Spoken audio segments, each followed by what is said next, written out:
When it comes to giving a speech, everyone has their own style, their own flavor, but this video is meant to give you a couple suggestions of how you can organize your speech, especially if you're struggling and you don't know the best way to proceed. Hey everyone, my name is Wade Patterson and I'm passionate about impactful communication, speeches, Toastmasters. If this is the kind of content that you think could be valuable to you, please hit that subscribe button, turn on notifications. I would really appreciate it if you followed my channel because my goal is to provide a lot of value through these videos. Before I get into the specific tips for organizing a speech, I want to share an idea that I've shared on many other videos that I've had on this channel, and that is don't write out your speech word for word.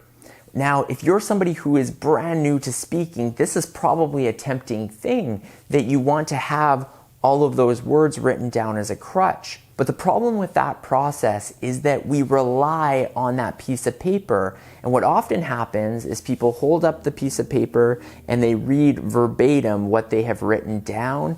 And you're taking away so many elements. You're taking away body language, you're taking away vocal variety. It's not going to be a great experience for the audience. The tip I like to give on this is to write down your introduction, and that can be word for word, but that is something that you're going to memorize because great speeches should have great introductions. The rest of the speech, the body as we call it, should just have point form little words or phrases that jog your memory what to talk about. These shouldn't be written out word for word. For example, if you're talking about your career as a baseball player, perhaps you have high school baseball as one of the references. Maybe there's a funny story about when you tried to slide into third and you got tagged out. I don't know how funny of a story that would be. I'm just thinking off the top of my head. Then you write sliding into third. These are things that will jog your memory throughout the speech that you're going to talk about. And then the other thing you can have written out fully is the conclusion. The intro and the conclusion are so important. You should memorize both of those pieces, but if you have those written down on a piece of paper, in case you freeze in front of the audience, which often happens either at the beginning or the end of a speech, you have that written there where you can subtly check your notes, see what you've written down, and then speak to the audience and deliver with confidence. I sort of alluded to the structure while giving the example for how you should write your notes, but the way that works for me, or that is the structure to a lot of my speeches, is an introduction, then a story or a series of stories, and then a conclusion. This can also be replaced by an introduction, points to whatever it is that maybe you're arguing or you're trying to persuade the audience of something.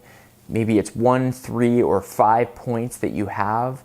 I like odd numbers. I don't know why it is, but I feel like they connect strongly with the audience.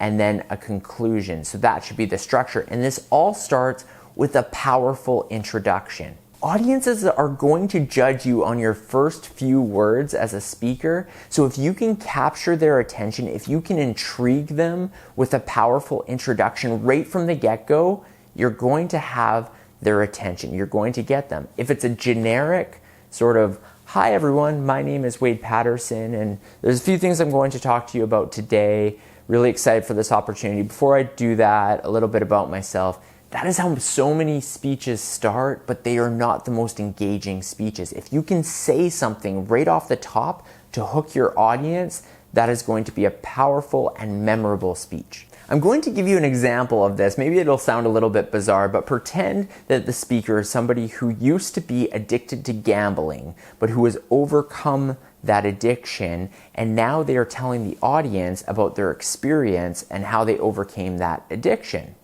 Rather than having an introduction like, hey everyone, my name is Wade and I used to gamble quite a bit. It's a bit of a problem, and since then I've found ways to get out of that habit.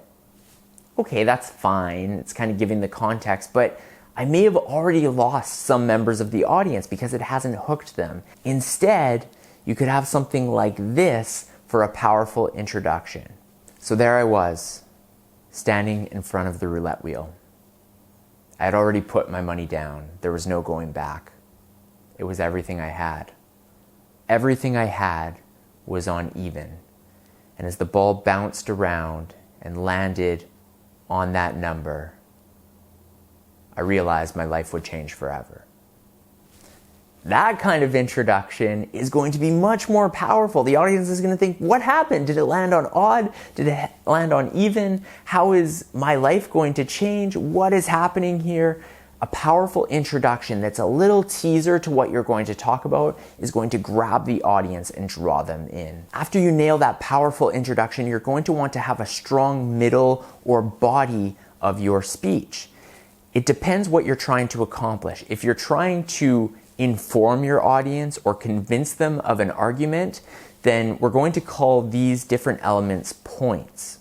And earlier I mentioned you want 1, 3, 5, maybe 7 points, but that's probably too many. You want the number that the audience will easily remember, and when they leave your speech, they will have takeaways that they remember from what you said. If the goal is to entertain your audience, you may have a story in the middle or a series of stories with a longer intro and a longer conclusion. If your speech is convincing or persuading the audience, let's use an example of you want to convince your audience that social media is harmful for us, for our health.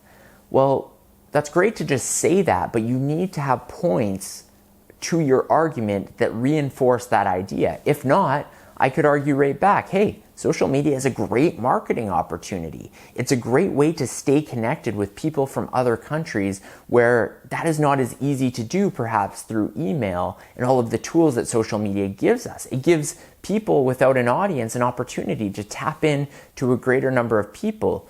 What's the argument that it's bad? Well, now you as the speaker, because your audience may already have these positives in their head, you have to convince them. So maybe one of your points or your first points is the effect it has on teenagers' mental health.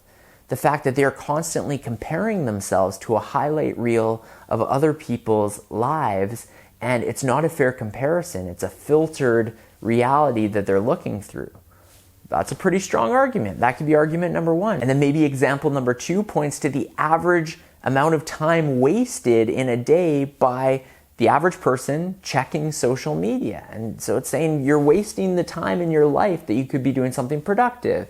And then maybe you have another point and another point. All of these are building your case for whatever it is that you're trying to say or inform to your audience. Going back to the original tip, your notes should simply be subtle phrases or sentences to jog your memory. On the teenager example, you could simply write the words teenager mental health, and that will jog your memory to talk about those sorts of things. Now, if there are key statistics that you want to include, maybe jot those down, but don't write everything down word for word throughout the body of your speech. On the other example, if you're trying to entertain the audience, which is something that we see commonly in wedding speeches, like a best man speech or something along those lines. You want your introduction, same thing, to capture the audience's attention, but maybe the middle is a story. So if I'm talking about the groom in a wedding and I am the best man, that introduction should capture the audience's attention, and then maybe I tell a funny story that's not too much of a roast. You don't want to throw the groom under the bus, but something that gets some laughter, but then toward the end of the speech talks about all of his positive qualities, why he's my best friend in the world, and then it wraps up to a nice conclusion. Speaking of conclusions, my favorite conclusions are ones that come full circle. So what does that mean? Well, we remember that our strong introduction is a sentence or an example of something that's going to draw the audience in, something that's powerful, that's a little teaser for the speech. So considering this, going back to my example of gambling and the gambling addict who is staring at the roulette wheel, the conclusion, while all of the points of the speech have reinforced the idea, the conclusion is the most powerful when it can come back and reference what happened in the introduction.